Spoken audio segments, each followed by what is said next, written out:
நபிகளார் ஒரு அடியானை பற்றி சொன்னார்கள். ஒரு அடியான் சொர்க்கத்தில் அவனை நான் கண்டேன். எனக்கு ஆச்சரியமாக இருந்தது. எப்படி? சொர்க்கத்தில் அவர் புரண்டு புரண்டு படுத்துக் கொண்டிருந்தார்.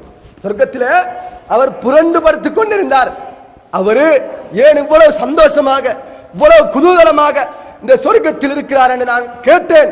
அதற்கு பதில் சொன்னார்கள். என்ன தெரியுமா? யோசித்து பாருங்கள், அந்த ரப்பு எந்த அளவுக்கு எங்களோட இரக்கமாக இருந்து எங்களை சொர்க்கத்துக்கு கொண்டு போகிறான் என்று சொன்னார்கள். இந்த அடியான் ஒரு மரத்தை வெட்டியதற்காக அவன் சொர்க்கத்தில் புரண்டு புரண்டு படுத்துக் கொண்டிருக்கிறான். என்ன மரம் தெரியுமா? கனி கொடுக்கக்கூடிய, பழம் தரக்கூடிய, அவனுக்கு பிரயோசனமான வருமானம் எழக்கூடிய ஒரு மரம். அந்த மரத்தின் ஒரு கொப்பு, ஒரு கிளை வீதியோரமாக சாய்ந்து போகின்ற மக்களுக்கு கொஞ்சம் இடையூறாகிறது. அன்புக்குரிய இஸ்லாமியர்களே, இன்றைக்கு கொஞ்சம் யோசித்து பாருங்க. போற ரோட்டில இந்த காணிக்குள்ளால போராண்டு முல்லை தூக்கி போடுகின்ற ஒரு சமுதாயம் எங்களுடைய சமுதாயத்தில் இருக்கிறார்கள்.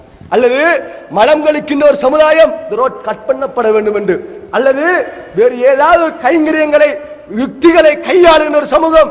நபிகளார் சொன்னார்கள், அழகான செய்தி சொன்னார்கள். அவன் மக்களுக்கு கஷ்டம் வருகிறது, துன்பமாக இருக்கிறது என்ற காரணத்துக்காக வேண்டி அந்த கொப்பை வெட்டிவிடவில்லை, மரத்தையே பிரயோசனம் தரக்கூடிய அந்த மரத்தையே அடியோடு வெட்டினான். அவனுக்கு அல்லாஹு தஆலா கொடுத்த சிறப்பு, சொர்க்கத்தில் புரண்டு புரண்டு படுத்துக் கொண்டிருக்கிறான். அன்புக்குரிய இஸ்லாமியர்கள், ஏன் இந்த நன்மை செய்து நாங்கள் கொள்ளையடிக்க முடியாது?